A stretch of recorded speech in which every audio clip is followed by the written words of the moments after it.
Boa tarde, pessoal. Como vão? Tudo bem? Muito Oh, obrigado por conectarem aqui na nossa live. Nós vamos tratar agora desses fatos que têm ocorrido, essas discussões que surgiram, quanto ao fim do Siscoserv, se está só suspenso, se volta o Siscoserv, ou se termina, como é claro aqui pelo título do nosso evento e pela maneira como viemos nos manifestando, que é o que nós entendemos mais prudente. Então, eu estou aqui com meus colegas e amigos, com a Yuna Yamazaki, com o Alexandre Ferreira. oi, pessoal, boa tarde, bem-vindos. Boa tarde, galera. Bem-vindos ao nosso bate-papo. Então, vamos fazer aqui um bate-papo que vai ser bastante informal. Esse é o Instituto de Comércio Internacional. Para aqueles que não conhecem, nós somos fundados desde 2008, trabalhando com programas sociais, que é o Jovens UEA. Não sei se vocês ouviram falar, mas esse ano estamos com uma turma de mais de 100 jovens que estão sendo desenvolvidos nos conceitos de modernização aduaneira. Até no nosso programa perguntaram se tinha Siscoserv. Falaram assim, não tem Siscoserv no programa? Eu falei, não tem, porque o Siscoserv não é um tema aduaneiro. Inclusive, nós sempre entendemos que iria acabar, né? Então, até brinquei com os alunos que a nossa bola de cristal parece que funciona bem. O ICI também trabalha com grandes congressos desde 2011, 2012, 2015. Fizemos grandes congressos internacionais sobre modernização aduaneira, trade compliance no Brasil. E mais recentemente, desde 2016, nós temos o programa de certificação de Trade Compliance Officers. Então, esse ano nós já estamos nos aproximando de 200 Trade Compliance Officers certificados pelo ICI. E é um curso bastante interessante, com 10 módulos, que é voltado ao desenvolvimento de lideranças na área aduaneira. É um diferencial nosso, né? Porque geralmente os cursos na área aduaneira são focados em quem está entrando na área. O nosso não é o desenvolvimento de lideranças focado nessas questões de gerenciamento de riscos aduaneiros, modernização aduaneira, conceitos e padrões internacionais, acordo de facilitação do comércio, SAFE, Convenção de Kyoto revisada, além, é claro, dos temas gerais de classificação, valoração, regras de origem, anticorrupção, export controls, segurança da cadeia logística, OEA, obviamente, né, é o ponto principal do programa. Então, esse é o ICI. O ICI tem diversas frentes, entre elas, tratar de assuntos que são prementes e são muito importantes para o comércio exterior brasileiro. Então, recentemente fizemos uma reunião desse comitê aqui, que é o nosso comitê técnico, qual vocês estão participando, já há alguns anos, né, não tão recente, mas tratando da greve dos fiscais aduaneiros, um assunto polêmico, né? Muitas pessoas preferem não falar sobre isso, mas nós entendemos que é uma função que nós temos de endereçar as questões que são essenciais para o comércio exterior brasileiro. E para nós, o fim do Siscoserv é essencial, porque nós precisamos de espaço, pessoal, nós precisamos de fôlego para cumprir obrigações.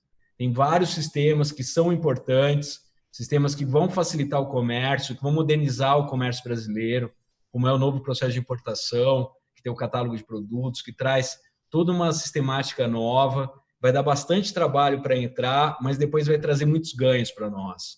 Então, nós temos que ter fôlego para fazer essas implementações. E o Siscoserv é uma burocracia que nos drena energia e que não tem finalidade. Isso é o que nós vamos ver, não tem uso, não tem aproveitamento pelo governo, não traz ganhos para as empresas. Então, uma burocracia desmedida que tem que acabar. Então, ficamos felizes. Ontem houve o ENASERV, vocês estão acompanhando isso pelos grupos de discussão, receberam essas informações. O próprio secretário, Renato Agostinho, se manifestou já prevendo que sim, deve acabar, que essa suspensão é temporária. Então, isso é algo que nos brinda, nos felicita ter essa confirmação na véspera do nosso evento. E vamos direcionar aqui a nossa energia para prever que acabe o Siscoserv e não seja criada nenhuma obrigação esdrúxula no lugar do Siscoserv, que se trabalhe com informações já existentes, como nota fiscal eletrônica ou informações do câmbio que já são geradas, mas não se crie um novo sistema, uma nova obrigação, porque nós não temos fôlego ilimitado para cumprir obrigações. Então, eu vou fazer uma apresentação rápida aqui, eu estou compartilhando aqui minha tela com vocês agora, e passando aqui para um PowerPoint, que eu vou comentar rapidamente as questões, e aí eu vou ser seguido pela Iuna e pelo Alexandro, e nós vamos trazer aí alguns argumentos para fazer a discussão com vocês. Então, as perguntas estão abertas, pelo link vocês podem já fazer as perguntas, e nós vamos, na segunda parte da nossa live, endereçar e discutir essas perguntas que vierem da audiência. Pois bem, pessoal, o sistema sempre foi bastante polêmico, né? Desde a criação, ter essa figura de um sistema criado para controlar o comércio de serviços. É algo que é bastante polêmico. Eu sou um prestador de serviços que trabalho já desde antes do Siscoserv, já trabalho internacionalmente, e nós vemos a dificuldade que é ser uma empresa globalizada de serviço no Brasil, pela alta incidência de tributos, enfim, é algo que inibe. E daí se cria mais uma burocracia com insegurança, com multas que são cumulativas, que não permitem denúncia espontânea, enfim, cria-se, imagina o backlog que é para regularizar um Siscoserv. Quantos clientes nós atendemos discutindo essa questão sobre a ilegalidade também do fundamento legal das multas, e sempre essa polêmica que o Siscoserv deveria acabar. Foi criado dentro de uma visão burocrática que existia, então, em 2011, 2012, numa época que a economia brasileira crescia, boom das commodities, e que se achava que nós tínhamos um fôlego ilimitado para cumprir obrigações. E, de repente, se desliga o Siscoserv e o governo fala de custos durante a pandemia, que precisaria reduzir custos para fazer frente, mas depois logo se pronuncia falando que é apenas uma suspensão, que aquilo que deixa de ser lançado agora nesse semestre vai ter que ser lançado no começo do ano que vem. Ou seja, eles evitam os custos deles, mas nós temos que manter, porque para fazer esses lançamentos no começo de 2021, nós temos que manter todos os controles, então nós não podemos reduzir esses custos agora durante o processo. Então isso é totalmente desequilibrado. As empresas, tanto ou mais quanto o governo, estão sentindo os impactos da pandemia. Todos nós estamos sangrando bastante com o coronavírus. Então, é totalmente desequilibrado, porque só favorece ao governo, que tem um custo com essa burocracia que eles criaram, uma burocracia desmedida que só serve para cumprir a própria burocracia. Ela roda num círculo ali fechado de desperdício e perda de tempo e dinheiro, e nós não. Nós que é uma empresa que tem um programa de compliance acaba tendo que cumprir, manter os controles do Siscoserv. Então, é urgente o fim do Siscoserv, é isso que nós pensamos. Uma ausência de finalidade e mesmo obrigatoriedade. A Iuna vai trabalhar bastante isso com vocês, mas vocês vão ver que dentro de um conceito jurídico, nós podíamos considerar que o Siscoserv nem ao menos é obrigatório, no momento que a fiscalização não cobra os lançamentos, não existem autuações. A Receita Federal não se interessa pelo Siscoserv, e vocês vão ver, assim como a finalidade, todas essas informações, poderia haver um uso muito importante da informação, uma riqueza, vai se perder essa informação, mas há 8 anos, pessoal, que essa informação é gerada e ninguém usa. Quantos mais anos iremos esperar para que haja um uso dessa informação? Quantos mais milhões de reais iremos desperdiçar para que haja um uso da informação? Agora, pessoal, não tem mais brincadeira. O mundo inteiro está em crise. Nós temos que desenvolver a competitividade da indústria brasileira, tirando esses desperdícios, sob pena de um colapso econômico que pode trazer consequências drásticas para uma população de 210 milhões de pessoas. Então, nós temos que enxergar a necessidade de eliminar esses custos.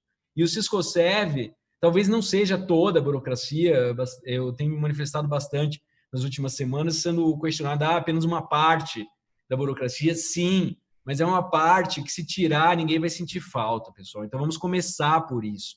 Vai ser emblemático, vai ser simbólico tirar o Siscoserv, que vai ser a primeira vitória que é protagonizada pelo setor privado. Nós não vamos esperar o governo, nós vamos nos manifestar e exigir o fim do Siscoserv.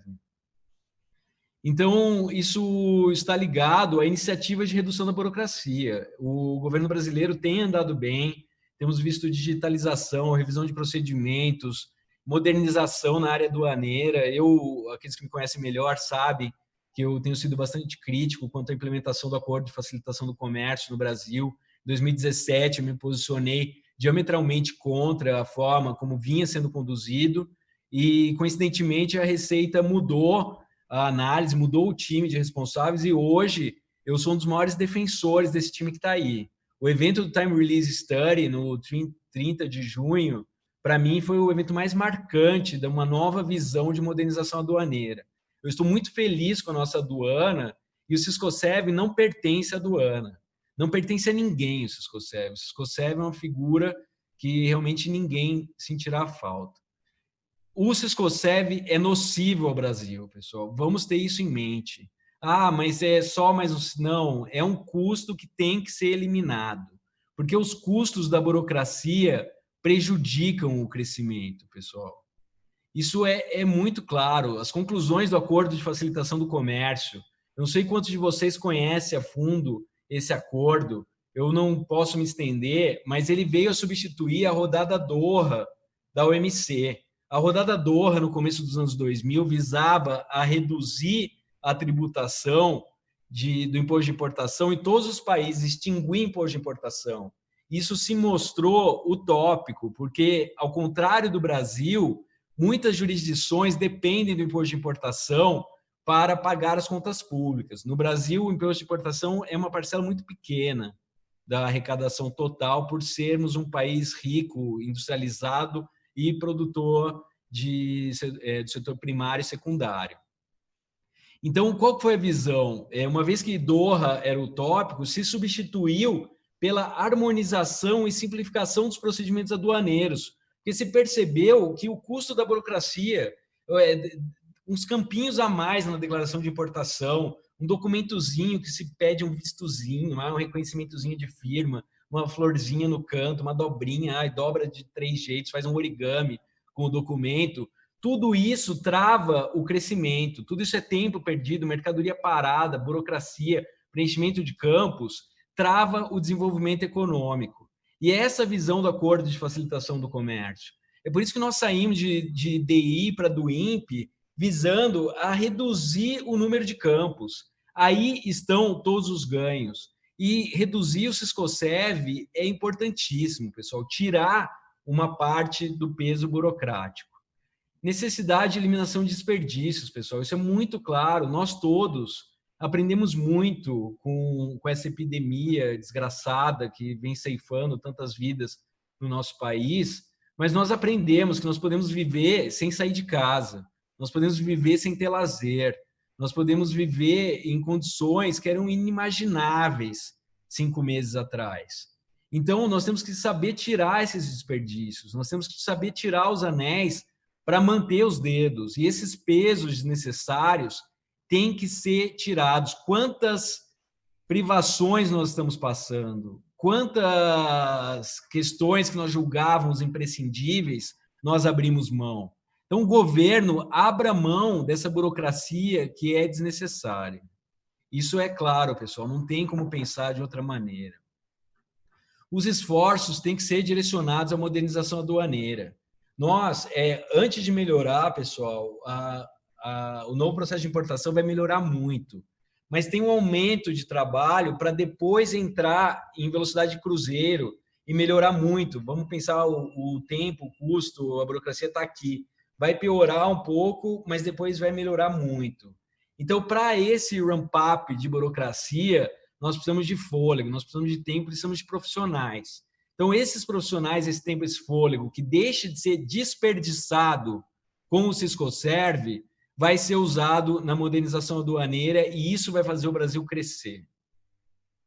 O fim do Siscoserv será emblemático, pessoal. Com isso, nós vamos mostrar que nós estamos alertas, que não só o gigante adormecido levantou de berço esplêndido, como também nós. Nós não vamos mais esperar a mudança vir do governo. We ain't gonna take it anymore, como diz o Twisted Sister, né? E nós vamos realmente reivindicar isso.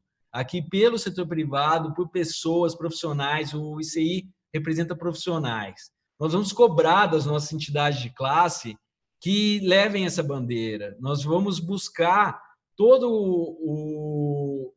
a representatividade que nós temos para acabar definitivamente com o Siscoserv o quanto antes, para que nós possamos parar de desperdiçar com o Siscoserv.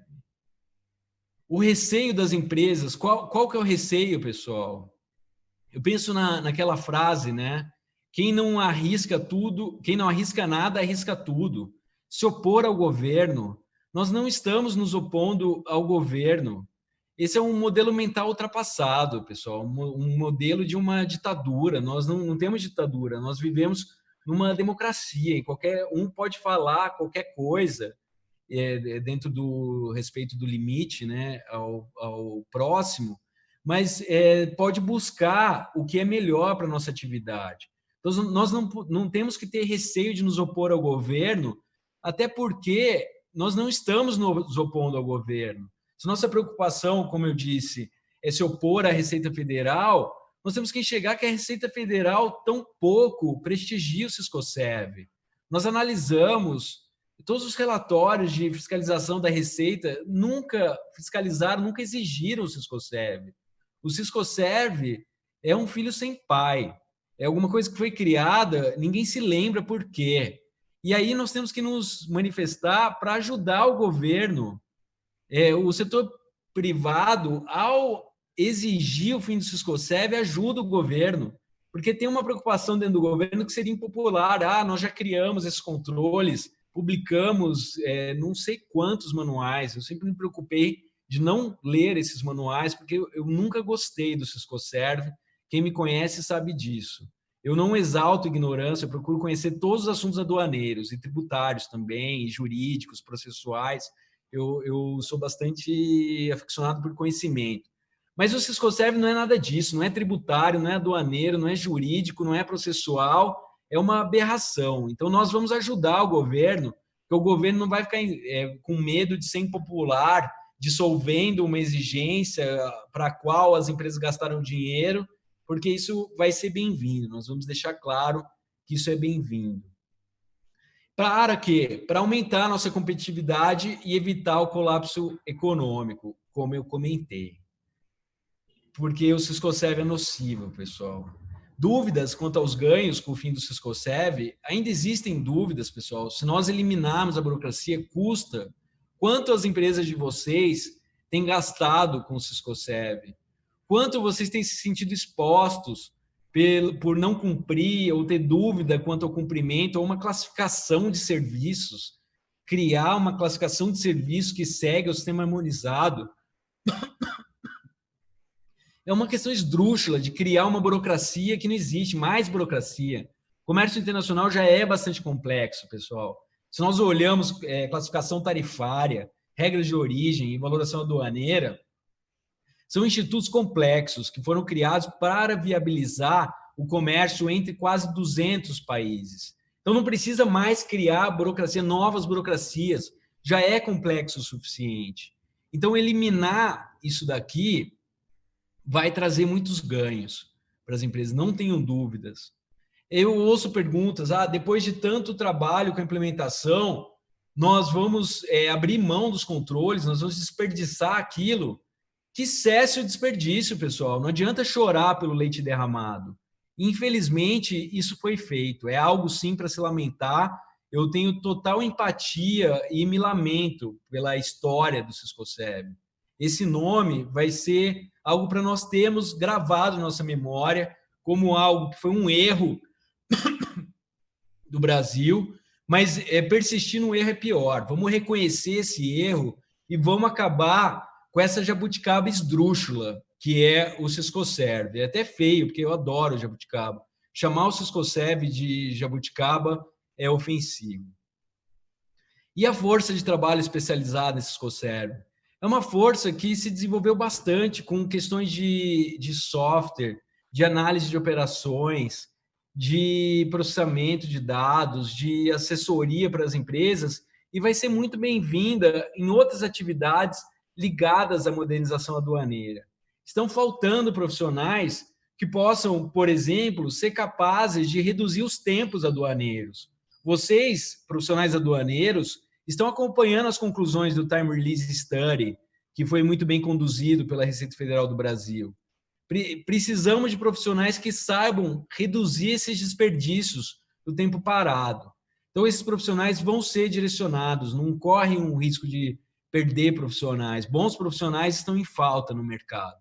Então, não é uma preocupação.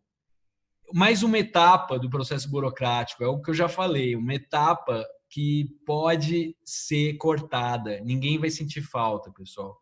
Tirar o Siscoserv não faz falta para ninguém, é só um alívio para nós durante a crise e depois da crise. Então, é algo a ser feito. E a polêmica não fica restrita às multas, né? Isso quer deixar bem claro, não é só que o problema do Siscoserv é as multas. O problema do Siscoserv é o próprio Siscoserv. É uma obrigação que não tem semelhante no mundo, é uma obrigação que foi criada sem seguir padrões internacionais e que traz custos para as empresas. Então, tem que ser eliminado. O último ponto, o protagonismo do setor privado pela modernização. Então, é hora já de nós nos levantarmos. São nossos trabalhos, nossa economia, nossa vida, nossas famílias que estão em jogo aqui. Nós não podemos nos preocupar em defender o nosso, para mim eu não vejo um ganho imediato, porque eu trabalho numa outra área, não é minha área que cuida disso. Mas agora nós estamos todos juntos. Isso é uma conclusão também que a Covid-19 trouxe, que um depende do outro. Vocês têm lido isso, vocês têm acompanhado isso. Então, se a empresa tem um custo, tem um desperdício, é redução de competitividade, isso coloca em risco a própria existência da empresa, coloca em risco os nossos trabalhos, e nós temos que lutar por isso. E esse é o ponto. Não dá para nós esperarmos e deixarmos o nosso destino na mão de outros. Temos que protagonizar essas atividades. Então, tem um case aqui que é o fim da CPMF. Então, isso houve um engajamento do setor privado. O setor privado reivindicou o fim da CPMF e hoje, inclusive, o governo atual pensa em retornar com uma CPMF e é um nome que não é admitido. Então, que o Siscoserv seja também emblemático, que nunca mais seja tolerada a criação de uma burocracia pela burocracia, de um desperdício sem igual em escala global. Então, que seja emblemático também o fim do Siscoserv, como foi o fim da CPMF. Respeito global ao comércio exterior brasileiro. Eu não sei se todos aqui participam de conferências internacionais na área de gestão aduaneira, mas os muitos que participam sabem que nós já fomos por muito tempo motivo de piada pela assinatura da fatura comercial em caneta azul. Isso era em 2011, eu estive na China, no World Customs Forum da WCO, e a primeira coisa que perguntava se ainda é exigida a assinatura, era um motivo de chacota. Até hoje as pessoas falam disso, né?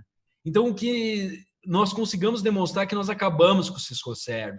Nós criamos o Portal Único de Comércio Exterior, que já tem single window no nome, que segue o WCO Data Model, que é um dos mais modernos, como o nosso programa de OEA, um dos mais modernos do mundo, e que nós conseguimos mudar, consigamos mudar aqui diametralmente e deixar de ser motivo de piada para que o nosso comércio, nossa gestão aduaneira seja motivo de orgulho para nós brasileiros. Que nós consigamos ter os melhores tempos do mundo, a gestão mais inteligente do mundo e sejamos referência. E a partir daí nós vamos crescer muito.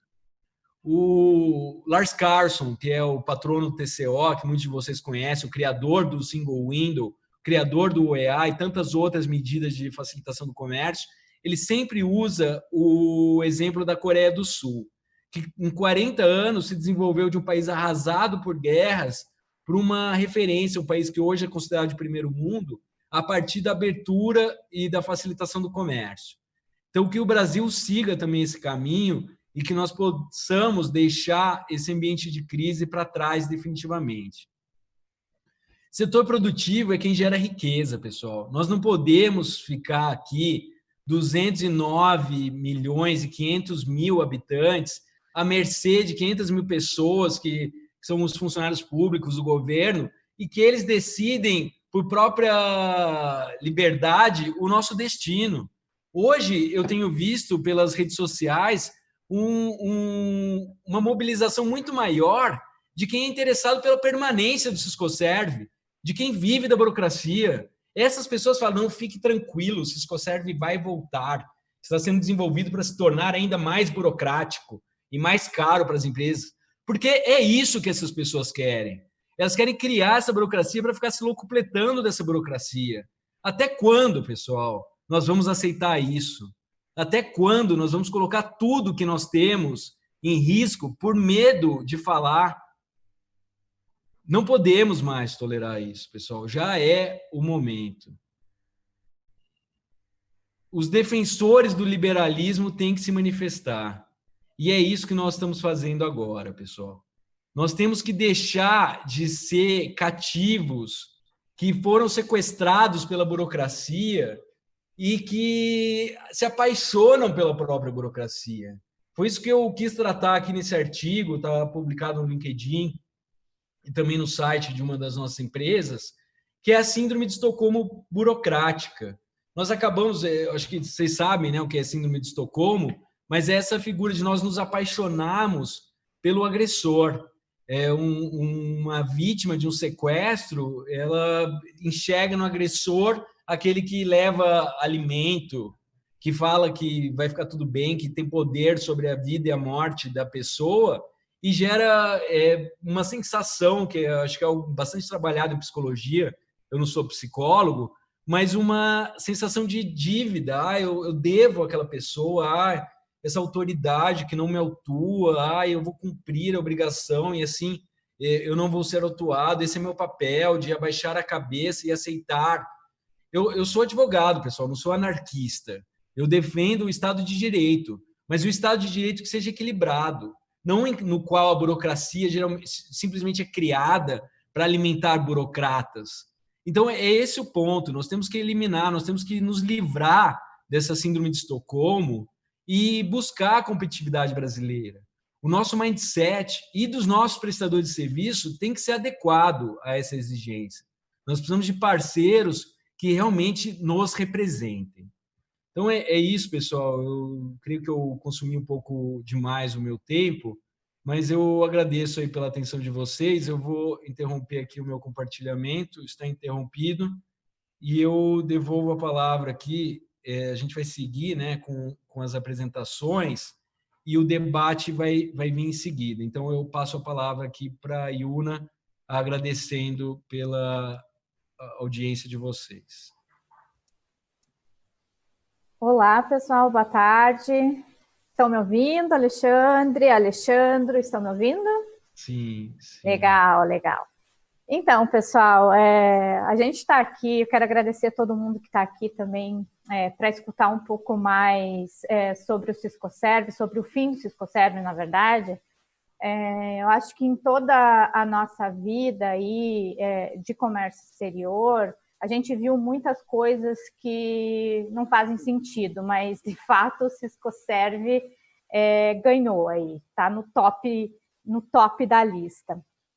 Então, o Alexandre falou bastante aí sobre essa questão burocrática, que a gente está vivendo, sobre esse momento que nós estamos vivendo também, né, de readaptação, e é o que ele falou, eu concordo plenamente com ele. Quem me conhece sabe que desde do início do Siscoserve,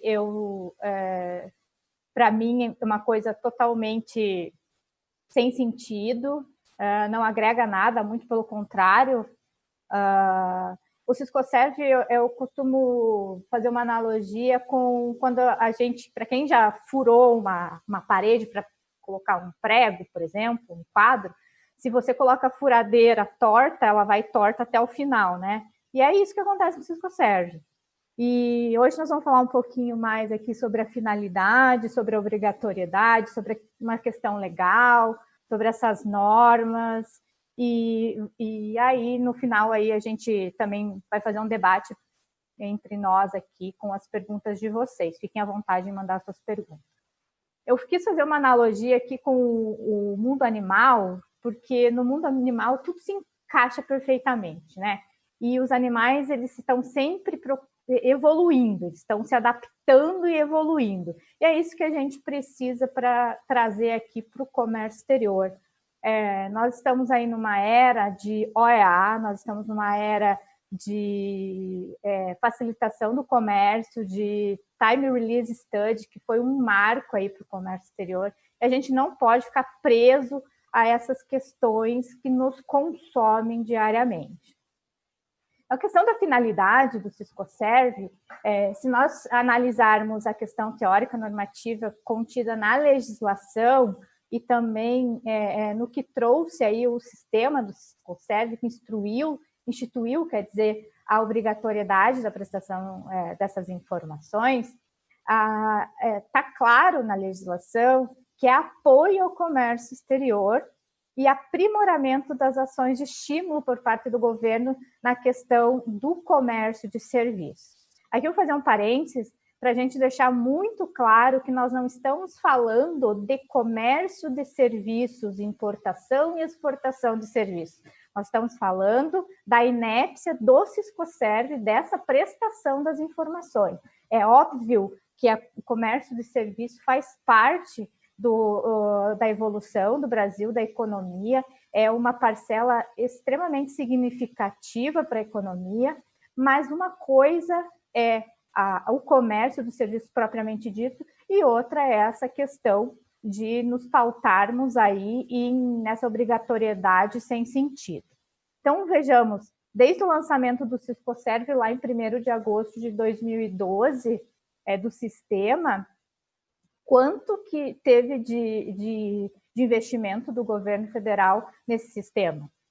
E tem a mesma cara desde sempre. Não vai ter investimento, não teve, nunca vai ter, até porque ele vai morrer, né? É isso que a gente tem visto aí, que a gente está caminhando para isso. Então, essa finalidade legal e normativa, ela, na verdade, não acontece. Então, para que ter um negócio que não serve para nada, muito menos para apoiar o comércio exterior e aprimorar essas situações, né? Outra questão que a gente vê aqui é a questão da obrigatoriedade. Então, uma vez, né, que quando a gente está falando de Siscoserve, a gente está falando de uma obrigação legal instituída por lei, né, lei ordinária, e aí complementada operacionalmente por outros atos normativos, como instruções normativas e portarias. Mas quando a gente traz essa obrigatoriedade para a prática, vamos pensar nas empresas de vocês, que vocês trabalham no dia a dia. Qual é a área da empresa responsável pelo registro do Siscoserve? É o fiscal? É o Comex? Ah, não, mas aí tenho que cruzar informações do meu SAP com o meu sistema financeiro, então vou passar isso, delegar isso para a TI. Ou é contabilidade, ou é controladoria, ou é tesouraria. Quem fica com essa batata quente? É uma zebra, na verdade, né? Coitadinha da zebra, ela é tão linda, né? Um dos animais mais lindos que tem. Mas ninguém quer isso. Ninguém quer o Siscoserve, gente. A gente não quer o Siscoserve. Para que trazer um negócio extra para o mundo que a gente já vive, que quem trabalha aí na área sabe que muitas empresas trabalham arduamente para conseguir 5 centavos diminuir o preço de uma peça que vai vender para uma montadora em 5 centavos. 5 centavos por peça. Se você for ver, não é nada, mas não consegue diminuir o preço ou não consegue aumentar o seu preço para repassar para o seu cliente. E é claro que tudo isso, no final de contas, quem que paga essa conta? Somos nós, né? O consumidor final lá de todos esses itens e produtos e serviços aí que estão engajados aí no nosso mundo produtivo. Então, é uma batata quente que realmente ninguém quer. E como a gente falou, é uma obrigação que vem de uma lei, né? Ela vem de uma lei. Então, a legislação, o Siscoserv, na verdade, essa obrigação de prestar essas informações, ela é uma norma cogente.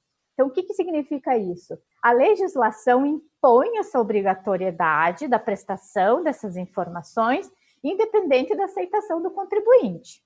Ela é o Alexandre vai falar mais sobre isso, mas é uma declaração acessória. Mas ela assessora qual o principal? Então, ela não é nenhuma coisa nem outra, na verdade, né? Então, mas é uma obrigação que as empresas estão aí sujeitas é uma norma coercitiva, e por se tratar de uma norma que define uma obrigatoriedade para o contribuinte, o Estado, em contrapartida, ele tem o dever de fiscalizar. É um dever legal, não é... Ele precisa fiscalizar.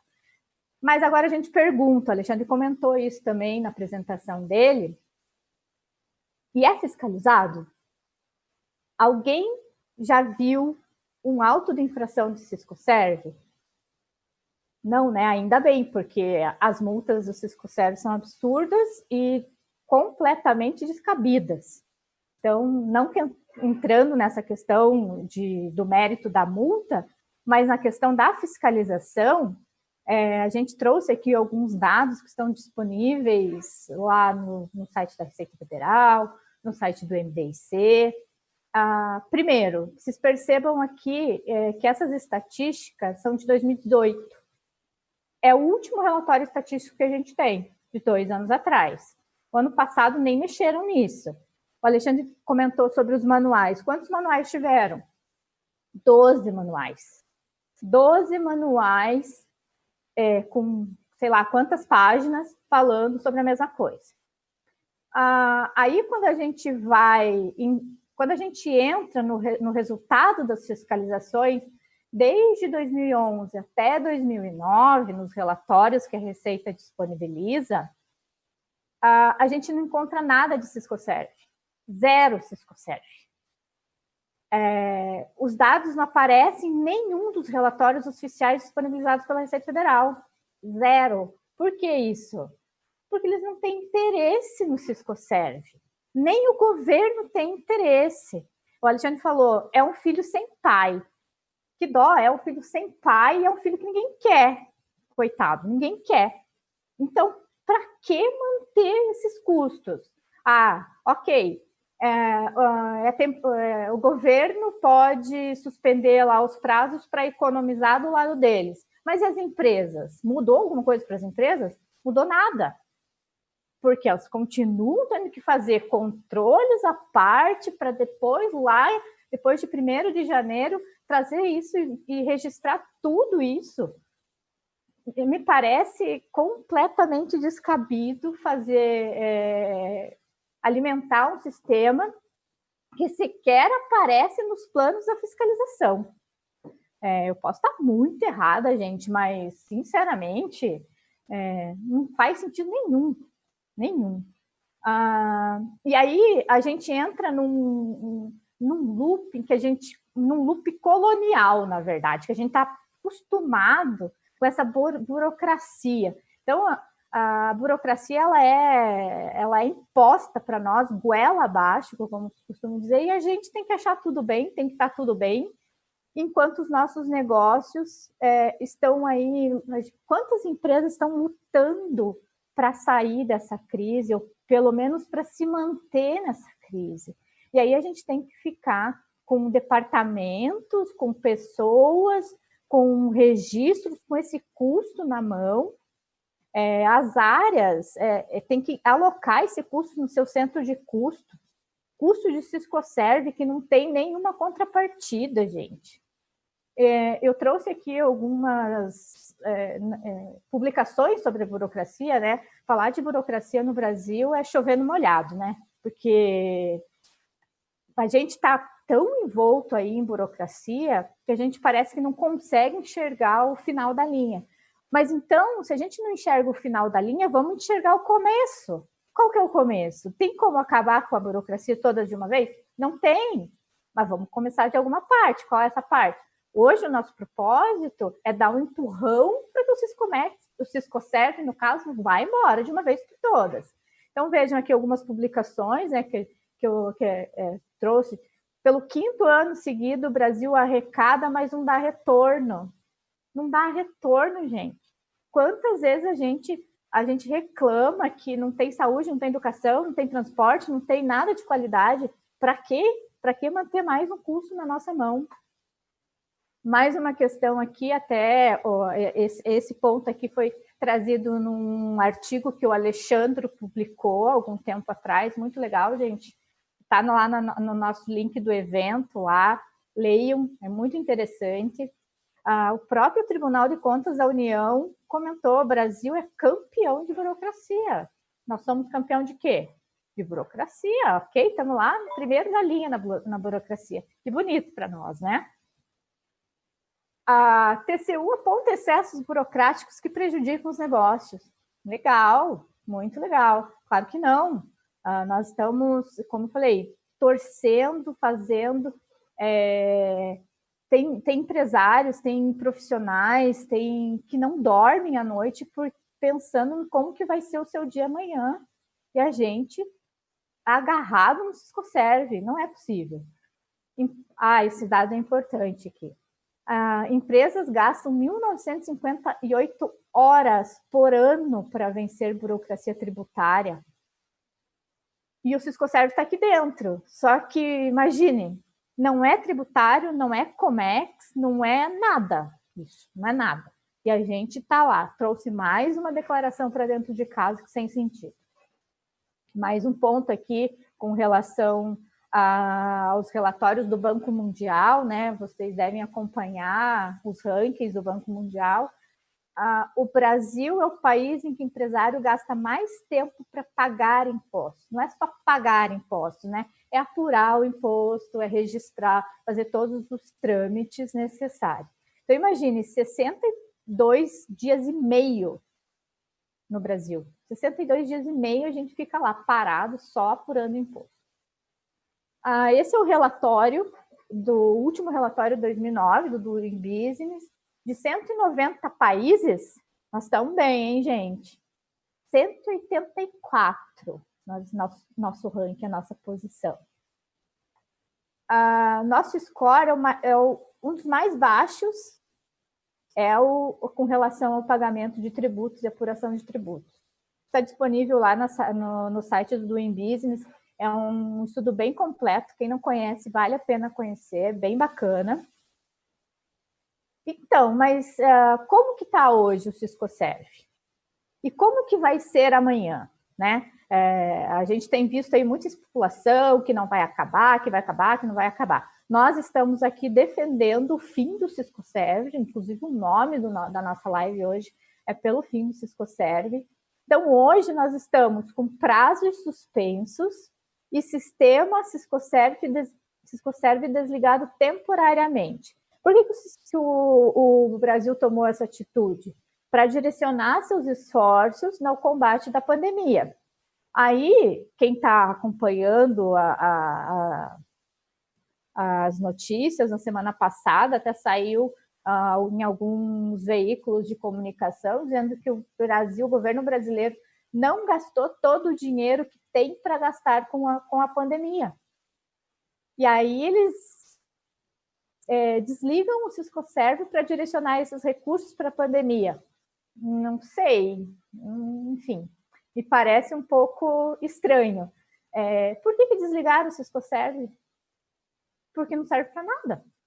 Nem o governo quer o Ciscoserv, essa é a verdade. Nem o governo quer. Ok, hoje nós estamos assim, e para onde que nós estamos caminhando? Para onde que a gente vai?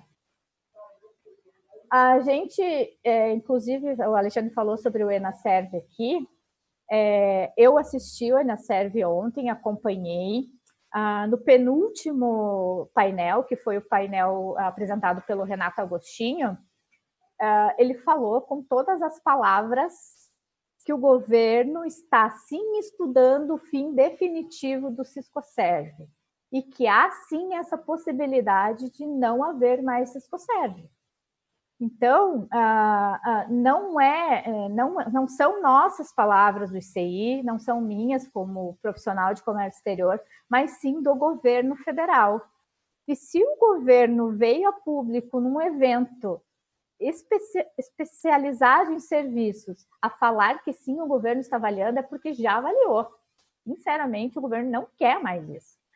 Estão estudando as melhores práticas aí no mundo, né, de como trazer isso para o Brasil, como fazer esse sistema. Quer dizer, sistema não, porque não vai ter. Porque não adianta, gente, a gente ter uma pilha de documentos, de burocracia. A gente não pode colocar mais uma burocracia, tira aí não pode, a pilha tem que ir diminuindo, não é aumentar, né? Então, o governo sim está pensando em acabar com o Ciscoserv. Aí até o subsecretário comentou que ainda não sabem como que isso vai acontecer, o que vai entrar no lugar, porque eles estão avaliando as boas práticas que acontecem no mundo.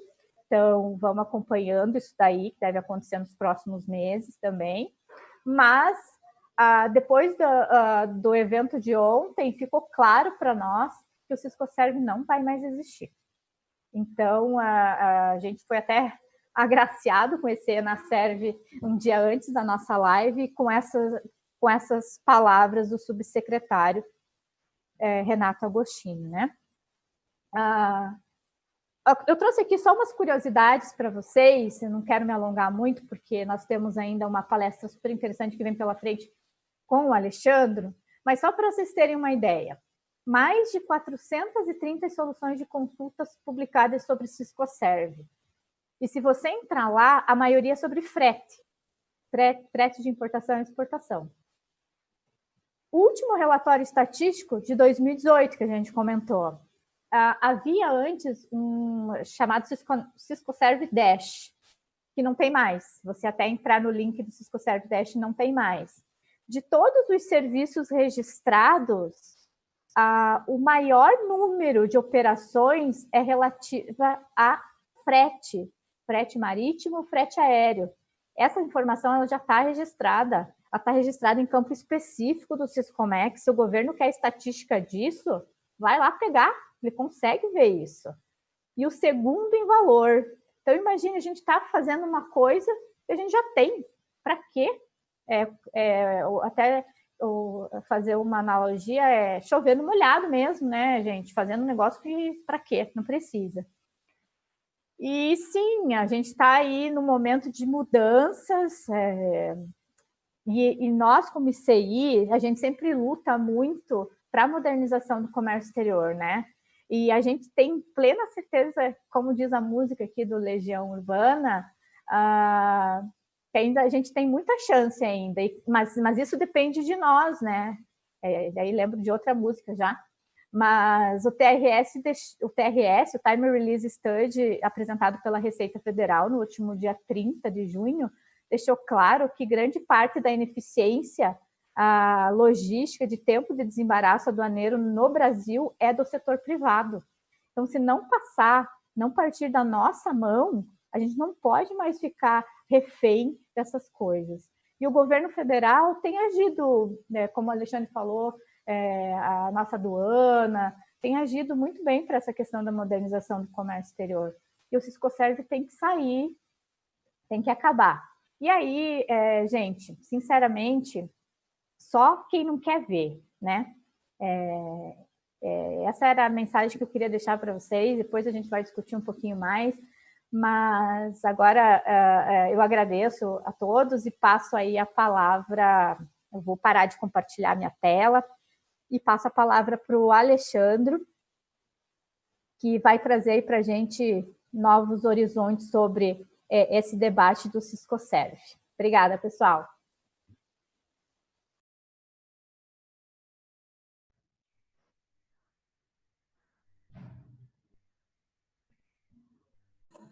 Boa tarde a todos. Alexandre, Yuna, todos me ouvem? Sim, ouvindo muito bem. Então tá bom. Boa tarde, pessoal. Boa tarde a todos que nos assistem. Quero agradecer primeiramente o Alexandre e o Instituto de Comércio Internacional pelo convite. É sempre um prazer e jamais poderia negar esta convocatória para defender aquilo que interessa a todos, falar de desburocratização e simplificação, né? A gente tem que responder um eis-me aqui muito forte, e todos nós. Queria também aí agradecer aos colegas da Asia Shipping, aos colegas das outras empresas que nos assistem. Gente, respeitando sempre a opinião no sentido contrário, mas eu não posso deixar de contribuir com a minha perspectiva, né? E o Ciscoserv, ele não é, né, o único responsável pelo gargalo burocrático, mas é um importante contributo, né? E aí os colegas que trabalham nas áreas fiscais, compliance, controles internos, que nos assistem, fica aí o convite, né, que vocês possam identificar outros Ciscoservs, aí, outras obrigações acessórias, e analisar, né, os poetas, os filósofos gostam muito da palavra espanto. Então a gente tem que se espantar um pouco, deixar de fazer, para pensar o porquê que se faz, a que fim que se faz, o que se faz com isso. E a partir deste ponto, junto com instituições como o ICI, começar a discutir, porque esperar que o governo faça isso que está acontecendo com o Ciscoserv, para mim é algo quase que inédito, né? E nos mostra que o governo, neste caso, cambaleou. E se ele cambaleou, é o momento da gente, então, nocautear, para quebrar, para acabar com essa burocracia estéril, né? Mas muitas vezes atolado pelo dia a dia, com as centenas de obrigações acessórias, prazos e multas, a gente só faz. Mas, de novo, urge espantar-se, urge parar para fazer, procurar debater, né? Porque cabe a nós melhorar sempre, né? Bom, restou muito pouco para ser comentado.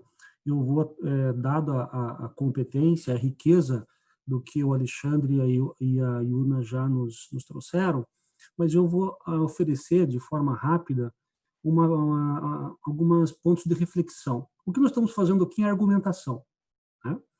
Tanto você pode argumentar favorável, você pode refutar os argumentos. E a lógica da argumentação, elas nos orienta a você sempre analisar um objeto inicialmente sobre o seu aspecto negativo, ou seja, dissecar tudo aquilo que ele não é, para depois você analisar esse mesmo objeto pelo aspecto positivo. E a partir de então, você tem a sustentação do seu argumento. Tá? Senão, é mera falácia, é mera opinião sem bases. Bom, nesse sentido, o que o Ciscoserv ele não é? Bom, me parece que o Ciscoserv, o que ele não é estatístico, né? Porque se fosse, empresas do Simples estariam enquadradas. Porque quantas milhões de empresas do Simples nós temos que compram e vendem serviços? Então, me parece que ele não é estatístico. Pessoas físicas têm um certo limite ali, mas também geram estatística. Ele não é estatístico porque, se assim o fosse, o dado estatístico, quando significado, gera informação.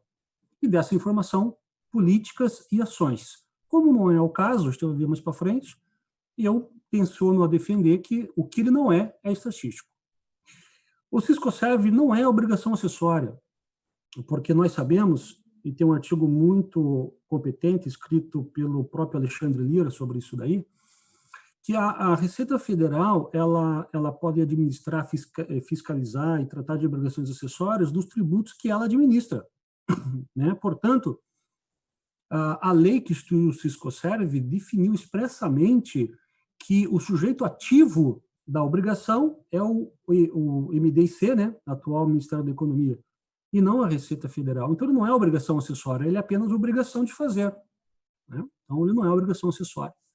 Vejam essa tela, o artigo que instituiu o Siscoserv, né, no artigo 25 da Lei 12.546, ele denomina, ele aponta quem é o sujeito ativo da obrigação. Já na instrução normativa, que foi significada pela Receita Federal, ela repete, mas ela não diz nada, né? Quem é o sujeito ativo? A Receita Federal não diz. Não diz porque ela já previa o engodo, né, que isso poderia se transformar. O Siscoserv, o que ele não é simples, né? Tanto que não é simples que a gente chama a obrigação pelo nome do seu sistema. Sistema Integrado de Comércio, né, de Serviços, Siscoserv, começa por aí. Ele não é simples que a própria definição da obrigação levou 418 caracteres, é quase como um resumo de um artigo acadêmico, né? Ele não é simples porque foram necessárias 12 edições de manuais para transformar a obrigação na imagem e semelhança dos homens, né? Porque, a título de curiosidade, a primeira edição do módulo Venda continha 62 páginas. A 12ª edição está com 136 páginas. Gente, fácil não é. Por isso que eu entendo que aquele profissional que estudou, que se capacitou no Siscoserv, ele está apto a trabalhar em qualquer departamento do comércio exterior. Então, vou perder meu emprego jamais. Você tem uma hermenêutica, você consegue ler documento, interpretar informações, fique tranquilo, tá? Ele não é lógico nem prático, ele já era retrabalho.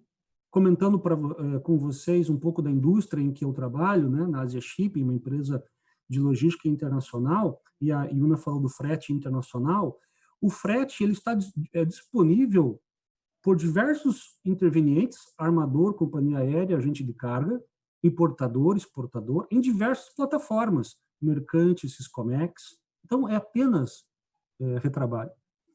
Ele não é instrumento para a formação de políticas voltada ao comércio exterior de serviços, porque se assim o fosse, a nossa conta de serviços na balança de pagamentos estaria com resultados muito melhores. Então, esse aspecto é tudo aquilo que ele não é. Mas então, o que é esta obrigação? A dificuldade é grande de responder. Mas eu vou comentar que ela é uma obrigação de prestar informações para fins econômicos e comerciais. E ela é um instrumento destinado à formulação de políticas voltadas ao comércio exterior de serviços. Perceba, eu estou usando um texto, uma lógica, um raciocínio normativo. Mas aqui, e você já percebeu isso, que pelo próprio aspecto negativo, ele mesmo já elimina esse aspecto positivo. Resultado, Siscoserv não é nada. Na página ainda disponível do MDIC, nós temos aqui essas ações que foram previstas aí pela Secretaria de Comércio e de Serviços, né? Para quem trabalha na área de projetos, já percebeu o que o andamento ali significa. O que está concluído é muito pouco. Incluir empresas na vitrine do exportador como ação de políticas para serviço é muito pouco. Interlocução com o setor privado para identificação e definição de estratégias em andamento. Quer dizer, a mais importância não tem ações. Infelizmente, a gente não tem um desdobramento dessas ações. Mas está tudo no gerúndio, né? Está tudo em andamento. O que está concluído é muito pouco. Percebam a página 2, e aí concordando com a Iuna, o que tem disponível até 2018 só, tem tudo em andamento. O que está aí concluído, a revisão da NBS. Opa, aí sim. Aí vamos falar de NBS, de NEBs, vamos falar de regras de classificação. Mais um pouquinho, Alexandre, a gente vai ter parametrização desses conceitos, eu não tenho dúvida. Mais um pouco, né? Bom, gente, falando e concluindo essa parte da lógica argumentativa, nós temos a seguinte premissa, partindo como verdadeira. Brasil precisa exportar mais serviço. Premissa válida. Termo. Siscoserv é um importante instrumento para a formação de políticas. Vamos partir que esse termo seja válido. Conclusão. o Brasil exportou mais serviço. Bom, aqui nosso argumento é falho. Aí tem duas hipóteses. Ou a premissa não é verdadeira, e eu acho que é, e você deve concordar comigo, ou o termo. Nesse caso, o termo não atinge o objetivo. Então, o nosso argumento a favor, né, ou tentando refutar o raciocínio que eu venho construindo, ele é falho. No link acima, você tem todas as séries históricas no Banco Central e você vai ver que a conta de serviços não justificou em nenhum momento o custo dessa obrigação. Deslocamento do sujeito ativo. Devo prestar informação a A, e se eu não prestar ou prestar de forma inexata ou fora do prazo, B me penaliza. Ou seja, ainda que tenha havido o acordo de trabalhos em conjunto, o sujeito ativo é o Ministério do Desenvolvimento, Indústria e Comércio, né, o atual Ministério da Economia. Receita Federal não teria nada a ver com essa relação. Tributarização do Siscoserv. Claro, para que eu pudesse fiscalizar e cobrar multas, etc., Receita Federal, precisaria chamar ela de obrigação acessória e aí invocar todos os critérios, mas ela não é, como já dito anteriormente. Finalidade, é estatística, é fiscal, o que é? E propósito, cadê as políticas? São por essas dissoluções dessas estruturas lógicas que o Siscoserv está exatamente nesse ponto, tanto, como já dito anteriormente, que o próprio governo não tem interesse. É caro, é burocrático.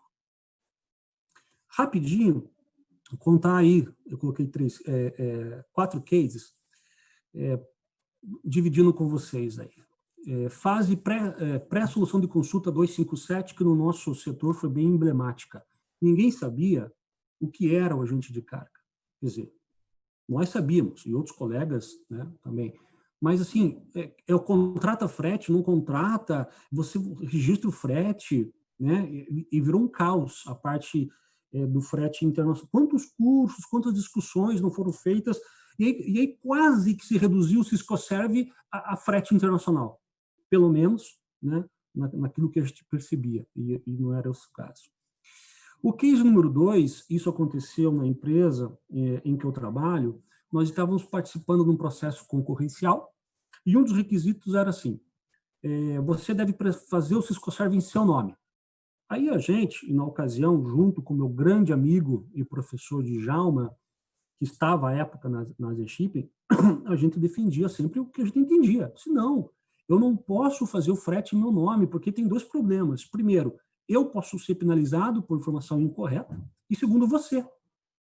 E a gente acabou mantendo essa posição, porque o argumento do cliente era o que o nosso concorrente fazia, e aí você já pode perceber o transtorno e pressão comercial que a gente recebeu, mas a nossa diretoria sempre apoiando a área de compliance, e a gente perdeu o bid. Só que passou 2 meses depois, saiu a solução 257. E aí, né, ficou um cenário bastante constrangedor para isso. O terceiro case foi das próprias algumas consultorias que começaram a pedir, a orientar os nossos clientes a que eles pedissem nota fiscal do frete internacional. E aí você vai explicar que o frete internacional está fora do alcance da lei complementar, que o próprio BL é o documento fiscal, e não foi fácil. Algumas vezes eu tive que explicar isso. E, por final, algumas dezenas de reuniões que a gente participou, chegando na mesa estava a consultoria e do lado, coitado, o nosso cliente acuado, olho esbugalhado, né? Tremendo. E a gente começava a reunião e, gente, era quase uma coisa coercitiva. Mas a gente entendia, né, esse cenário e sempre olhava no olho do cliente e falava, explicava para ele o que era o Siscoserv, o que ele devia fazer. Mas não foi fácil, né? Então você tinha uma técnica aí de coerção, multa, e não sei o quê, como que você fazia tal coisa, e a gente sempre explicando. Simplicidade e suficiência sempre, né? Foram alguns cases que me veio à cabeça, e de forma bem rápida, para não estender aqui, eu queria comentar com vocês. Então, foi um assunto que bastante delicado, a gente desprendeu muita energia, a gente desprendeu muitos recursos, muito tempo, e aí nossos clientes, enfim, se gera todo esse cenário. É lógico que seria irresponsabilidade de todos nós, não queremos que o Brasil tenha uma posição favorável no serviço, né? no comércio de serviço. Mas não que isso seja custo, né? Olha que nem o Alexandre disse mais cedo, olha o tempo, olha a base de dados que o governo já tem. Ele não precisa mais. Ele já tem uma base de dados para trabalhar, para formular políticas. Chama para o diálogo, então ele já tem a base. Pega lá pela NBS os principais serviços, chama a turma, chama a federação, o que precisa. É esse diálogo, né? Vai entrar a nota fiscal eletrônica de serviço também para o cumprimento automático dessa obrigação, né, se tudo der certo. Mais diálogos e menos obrigação. E aí, a Yuna falou de legião urbana, eu trago aqui Humberto Gessler, que fala o sonho de mudar o mundo, ao menos muda o sonhador. Gente, espantar-se, lembre-se, né? Participar, trazer para o diálogo, porque essa é a nossa grande oportunidade. Isso que o ICI fez agora, espero que se repita com outras obrigações, com outros Ciscoserv. E assim você começa a ter uma percepção diferente do mundo, né? Então, era isso que eu tinha falado, de forma bem objetiva e bem rápida com todos vocês, e queria agradecer aí pela oportunidade.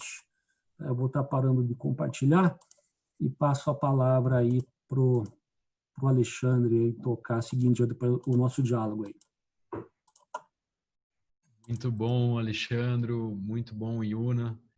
Eu achei muito interessante a discussão.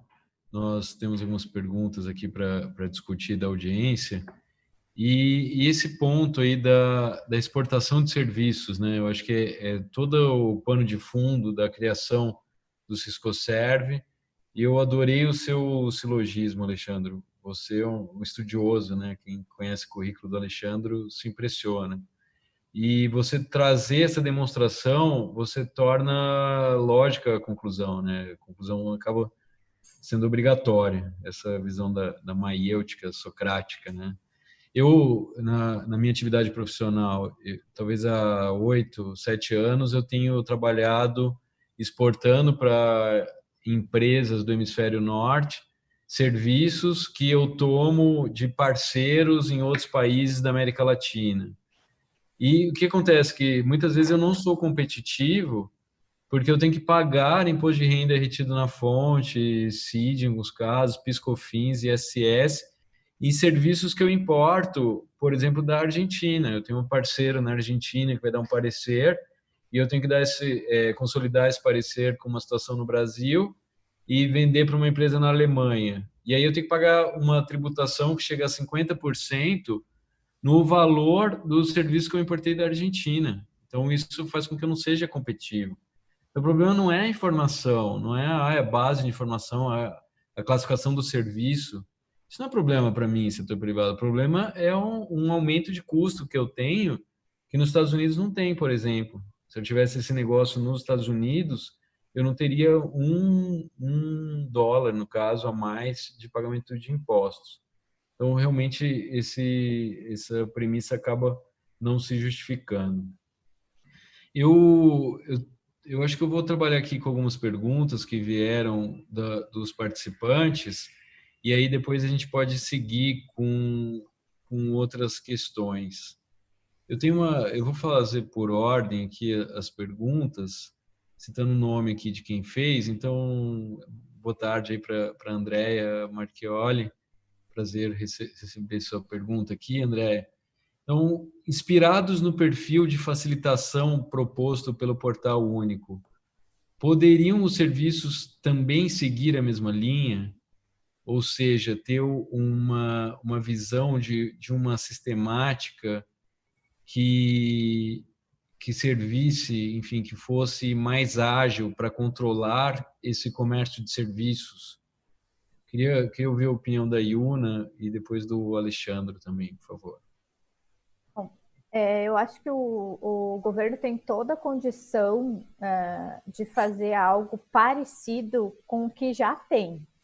Até ontem a gente estava conversando com o Francisco D'Angelo, que trabalha conosco, e quem conhece o D'Angelo sabe o quão apaixonado ele é pelo Brasil e pelo crescimento do Brasil, estudioso também. E a gente estava comentando mais ou menos nesse sentido, dizendo por que não aprimorar algo que nós já temos, não com uma obrigação acessória, mas com algo que já faz parte do processo do serviço. Por exemplo, o PUCOMEX. O PUCOMEX veio não como mais uma coisa, ele veio para acelerar o processo, para simplificar o processo de algo que já estava acontecendo. E a mesma coisa com os serviços. O governo tem plena condição de fazer algo similar, por exemplo, vamos imaginar na contratação do câmbio. Ele já tem todas as informações lá. Ok, mas a natureza da operação ela não é específica para frete, por exemplo, frete aéreo, frete marítimo. Ok, mas o governo já tem essas informações dentro do CE Mercante, dentro do Ciscarga, dentro do Siscomex. Por que não tornar isso uma coisa integrada com base nessas informações que nós já temos?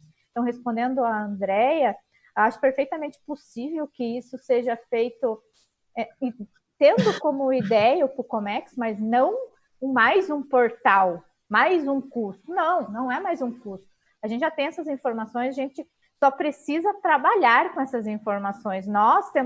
O governo tem que fazer como a gente faz nas nossas empresas. A gente tem uma base de dados e que a gente trabalha com essas informações. E o governo tem plenas condições de fazer isso. Para que criar mais alguma coisa? A gente não defende o fim do Siscoserv para criar outra coisa. Não, porque daí a gente só a pilha nunca diminui, entendeu? Então, mais ou menos por aí. Eu queria saber também do Alexandre o que ele acha. Eu acho que você matou a charada. Assim, eu vendo ou compro serviço, invariavelmente, ou eu vou fechar um câmbio, né? Quer dizer, eu vou ter sempre fechamento de câmbio. Eu acho que, como isso vai acontecer invariavelmente, é ali que está. Você faz algum ajuste que cria uma nomenclatura, vai vir nossa fiscal eletrônica. Eu acho que não dá para criar mais obrigação, sabe? Tem que pegar o que tem disponível e usar, né? Eu acho que não dá para ficar criando obrigação. Eu acho que não cabe mais, né? O nosso copo já está transbordado. Se uma gota que cai, transborda, não tem jeito. É verdade. Eu acho interessante esse comentário que você fez, Iona, da pilha de documentos. Me lembra uma palestra que eu assisti em 2011 numa conferência internacional de um advogado canadense, que ele apresentava uma questão aduaneira também, e ele falava desse programa que tinha sido criado no Canadá, era recente, o evento foi em 2011, devia ser de 2010, 2009, que era simbolizado por uma pilha de documentos. Então, se o governo precisava de uma nova obrigação por causa de um requisito novo de segurança, ou vai entrar o catálogo de produtos, isso vai requerer horas das empresas, o que tinha que fazer? Tinha que tirar um documento da pilha para que se mantivesse o tamanho da pilha. Não podia criar uma nova obrigação, simplesmente. Fazer com que a pilha aumentasse. Porque é essa visão, essa frase que eu falo, nós não temos um fôlego ilimitado para cumprir obrigações. Então, é esse tipo de visão que nós temos que exigir do nosso governo. É por isso que eu acho muito interessante o Alexandre, a citação que ele fez do Engenheiros do Havaí, que nós estamos aqui discutindo isso e colocando essa semente para que nós percebamos isso, que mundialmente é assim, pessoal. Nós somos geradores de riqueza. Por isso que nós somos chamados de setor produtivo. E o governo trabalha para nós. Eles são servidores públicos. Então, tem que ter essa visão do bem comum, do interesse público. Um software que não é usado realmente não atende o interesse público. Eu vou aqui para a segunda questão. Nós temos mais 15 minutos aqui de evento, mais algumas questões. Da Bruna. Obrigado, viu, Bruna, pela sua pergunta. Ela se desleiga no assunto, mas eu acho que ela conhece sim. Ó. Eu sou leiga no assunto, mas o Siscoserv gera relatórios sobre os serviços que são exportados pelo Brasil, de forma a gerar pelo governo algum incentivo àquele setor. Eu acho que esse foi um ponto que você abordou, né, Iona, que essa seria uma finalidade do sistema. Exatamente, é o que está lá, né, na legislação, é trazido pela legislação, está no artigo 26 da lei, apoio ao comércio exterior de serviços. Mas também o Alexandre trouxe na apresentação dele quais são esses apoios que a gente teve. Está tudo em andamento. O que teve é ínfimo, gente. O Brasil é o grande exportador de serviço, é grande importador, consumidor de serviço. As nossas maiores empresas aí precisam desses serviços estrangeiros para vir instalar as linhas de produção, trazer esses técnicos para instalar essas linhas de produção. Mas a gente, em contrapartida, a gente ainda está patinando, se me permitem esse termo comum, patinando aí nessa questão do apoio ao serviço. E aí isso é aquela relação que o Alexandre trouxe, premissa, termo, conclusão. Se um desses elos não está sendo cumprido, a finalidade geral, qual que é, então? Né? Então, é mais ou menos por aí, Alexandre. Obrigado, Iuna. E parabéns, Alexandre, por trazer esse argumento, né? Porque senão parece que nós estamos sendo aqui opinativos, que nós não gostamos do Ciscoserv, porque o nome é diferente. Não é uma questão. Você trouxe argumentos aqui de pesquisas que foram feitas, né? E a estrutura lógica, sabe por quê, Alexandre? Senão, o que nós estamos fazendo aqui, por muitos, pode ser entendido como falácia, né? Ou porque algumas opiniões, mas o que nós temos são fatos. E aí, se você vai refutar o argumento, então você tem que nos apresentar o teu silogismo, que se faça sentido. Se o Brasil exportou, se nós queremos exportar, e o Ciscoserv. Se não, aí se não é falácia. Então, a desconstrução do argumento precisa ser feita, né? E eu queria aproveitar e fazer acho que uma pergunta para a Iuna, que eu botei aqui, Iuna. Você apresentou ali um gráfico bem interessante das não fiscalização, né? Uhum. E eu anotei aqui. Você acredita, aí também eu participando com o Alexandre, vocês acreditam que essa não fiscalização já tem como pressuposto da Receita entender a dificuldade que seria de sustentar o auto de infração? Uma vez que ela não é o sujeito ativo da obrigação e ela sabe que não é um tributo que ela pode administrar, então será que é desinteresse mesmo ou também conta também que tipo, cara, eu vou me incomodar, eu vou gerar auto-infração, não vou conseguir sustentar, não vou ter braço para isso. Vocês acham que pode ser um pouco disso? Pode ser as duas coisas, na verdade. Receita não tem interesse hoje, não tem interesse amanhã, não vai ter, porque isso não está nos planos. E também eu acho que os argumentos jurídicos contra essa questão das multas, e isso o Alexandre trabalha muito lá como advogado, né? E tem mais propriedade para falar disso. São tantos os argumentos jurídicos que derrubam essas multas que pode sim, mas sinceramente eu não sei se a Receita chegou a analisar isso. Essa de eu vou receber um monte de auto de infração, vou perder todos. Será? Ou é desinteresse mesmo? Eu acho que nem, assim, desde 2011 não tem nenhum relatório de fiscalização. Então... Esse ponto é interessante, Alexandre e Iuna. Em 2013 nós escrevemos um artigo sobre isso, faz tempo, né? Mas o fundamento legal, e essa é uma questão bem jurídica, né? Mas uma multa ela só pode ser imposta por uma lei, não por uma instrução normativa, uma portaria conjunta. O fundamento legal é emprestado da Lei 9779 de 99, o fundamento legal da multa, que é um fundamento para descumprimento de obrigação acessória de natureza tributária.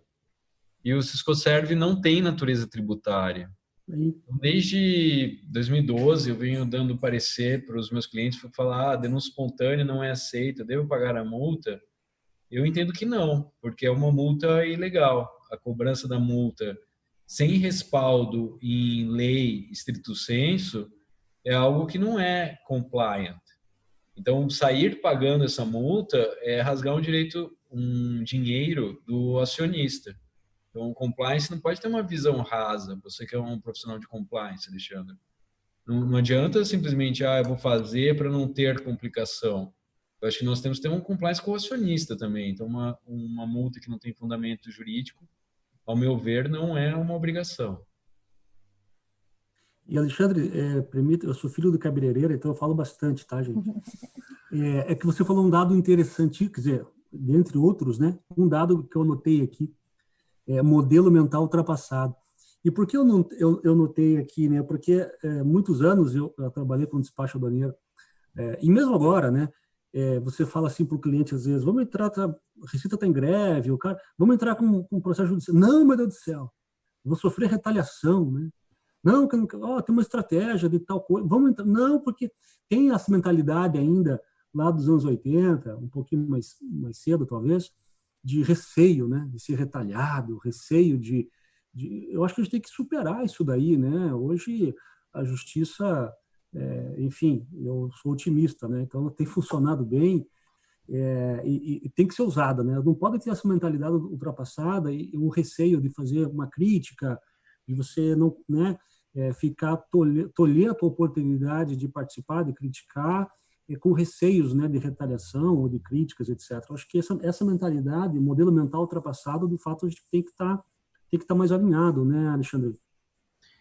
Eu enxergo assim também, Alexandre, já são 30 anos, né, de mercado aberto, mas parece que nós ainda ficamos naquela cultura de um controle de importações, né, que o comércio exterior era algo proibido, só item sem similar ou com autorização expressa ali para tudo. Um regime pré-anos 90, pré-abertura de mercado. Se for ver, tem motivos, né? Nós temos normas que são dos anos 60, né? Que são os principais fundamentos do comércio internacional hoje, o Decreto-Lei 3766, 1248, 1455, são decretos-lei do final dos anos 60 e início dos anos 70, que são os principais marcos da norma aduaneira. Nós não temos um código aduaneiro. Do outro lado, nós temos um acordo de facilitação do comércio, uma convenção de Kyoto revisado, que essa sim tem que ser as principais normas. Mas aí nós temos que nos aprimorar, nós temos que mudar o modelo e cobrar a aplicação desses tratados novos. Eu tenho umas perguntas aqui do público, eu vou partir com ela aqui, e essa é interessante, pergunta do Carlos, agradecer ao Carlos. Será mesmo que o governo vai abrir mão de uma informação tão valiosa para que seja usado nas questões tributárias? Ou será que ele vai usar um método mais inteligente de buscar o que ele precisa, como a implantação da nota fiscal eletrônica de serviços? Então, acho que já traz a resposta, né? Eu acho que a gente discorreu bastante aqui. Tem que aproveitar a informação. A Yuna estava falando isso. A DUI hoje usa a nota fiscal de exportação, né? E já gera a DUI. A DUIMP vai tornar desnecessária a nota fiscal de entrada na importação. Então, tem uma integração entre sistemas. Esse ponto, Alexandre, que você falou, que me parece tão nocivo, né? A Yuna também comentou dos fretes, uma informação que já está no Siscomex, tem informação no Mercante, e tem informação no Siscoserve também. Parece realmente que não é um ambiente business friendly, né? Um ambiente que é feito para dar errado, né? É o retrabalho, né? Eu não sei se em outras indústrias existe igual teor, eu penso que sim, mas naquela que a gente atua mais diretamente, o frete internacional, por exemplo, ele está em multiplataformas, informado por multi-intervenientes. E hoje também, né, vamos combinar, né? A gente vive num Big Brother, a Receita Federal tem todas as informações na mão.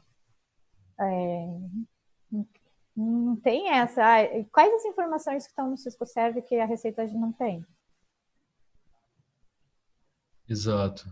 O Carlos fez mais uma pergunta aqui que eu também achei interessante. O sistema está desligado, né, inativado. E se a lei e a IN vão ser revogadas? Acho que é por isso que nós estamos aqui, né, Carlos? De realmente nos mobilizarmos para mostrar para o governo que não pode ser uma suspensão, que tem que ser o fim definitivo do Siscoserve, e nós precisamos que seja o quanto antes, que haja essa revogação, porque as empresas não podem simplesmente ignorar, né? Acaba sendo essa questão de seguir a norma determina, então a empresa tem uma área de Ciscoserv, faz um controle, ela vai acabar mantendo esse controle. Então nós precisamos da mudança das normas também. Eu vou propor aqui para discussão, acho que essa daqui eu já respondi, mas tem uma pergunta muito interessante aqui da Denise. Obrigado, viu, Denise, pela sua pergunta. E eu vou ler aqui, e aí eu queria ouvir a opinião de vocês dois, e eu acho que aqui a gente já vai caminhando para o fim. O comércio internacional de serviços é extremamente desorganizado no Brasil. Uma empresa que tenta exportar um serviço não sabe ao menos quais tributos são incidentes, quais os mecanismos de apoio que existem. Uma empresa que hoje compra um serviço do exterior precisa recolher tributos em 3 ou 4 plataformas diferentes, datas diferentes, cálculos diferentes. O problema é que o Ciscoserv foi criado com base no direito tributário e sem pensar, de fato, no cenário do comércio internacional. O que deveríamos pedir, ao invés do fim do Ciscoserv, não seria uma evolução urgente do sistema e na legislação relacionada ao comércio de serviços? Como o Ministério da Economia, antigo MIDIC, tem uma visão muito melhor do comércio exterior de serviços hoje do que há 8 anos atrás, acredito que devemos cobrar a aplicação de políticas econômicas baseadas nesses dados já arrecadados e brigar pela elaboração de um sistema single window para o comércio de serviços também. A criação da NBS foi um grande marco para o comércio de serviços brasileiro, mas também não evoluiu em nada. Precisaríamos que fossem agregadas as alíquotas dos tributos incidentes, como hoje temos com o NCM para as mercadorias. Acho que eu queria ouvir um comentário do Alexandre, mas a gente tem que conseguir terminar, né? Mas vamos lá, que a gente tem mais uns 2 minutos aqui. Cara, na verdade é assim, né? Para terminar, o Ciscoserv foi criado, não atingiu o seu objetivo, sim, podemos falar em single window, mas eu particularmente defendo assim, já está cheio, então que se tire uma, que nem o Alexandre falou mais cedo, para entrar qualquer coisa nova, e eu já estou considerando que o Ciscoserv vai ser desligado, talvez pode ser muito mais um desejo, né, uma esperança, mas considerando essa premissa que qualquer coisa que venha a ser entrado, pelo menos 2 fosse bom, né, 2 obrigações saíssem, eu acho que a conta seria essa, independente do que seja criado, né? Legal, legal. Obrigado, Alexandre. Yuna, mais um comentário? Eu concordo com o que a Denise, né, falou, que a gente precisa brigar, sim, por políticas melhores. Mas isso não tem a ver com a prestação da obrigação. Não é? Então, é o que eu falei lá. A gente precisa separar a prestação Ciscoserv de comércio de serviço. A gente não está falando que a gente precisa brigar, sim, por esse incentivo da exportação de serviços, por políticas melhores, tanto quanto a gente luta pelo aprimoramento das exportações de mercadorias. Então, nesse ponto, sim, eu concordo. E com relação à janela única, sinceramente, a gente já tem todas essas informações na mão, como a gente comentou, é só saber usar melhor. Legal, legal. Bom, então agradeço, Yuna, companheira aí de longa data, né, nessas questões, o Alexandre também, uma referência que eu sempre admirei muito seu trabalho. Alexandre, ficou lisonjeado aí por você ter aceito o nosso convite e principalmente pelo que você falou, de que seja o primeiro de muitos trabalhos. Então, esse é o principal. O que cabe a cada um, né, Alexandre? Que nem diz o dizer, não sabendo que era impossível, ele foi lá e fez. Então, a gente fala muitas vezes de acabar com a burocracia terceirizando, né? Não, começa com você. E aí, com cada ação, com cada diálogo como esse que a gente está fazendo aqui, né? Legal. Coragem é fazer mesmo se você tem medo, né? Não é o que a gente falou ontem mesmo? Exato. É isso aí. Bom, agradecemos todos os nossos participantes. Essa live vai ser publicada. Nós vamos depois passar o link e vamos reverberar essa ideia pela diminuição da burocracia, pelo fim do Siscoserv. Uma boa tarde a todos, muito obrigado. Obrigada, pessoal, boa tarde. Um abraço, gente.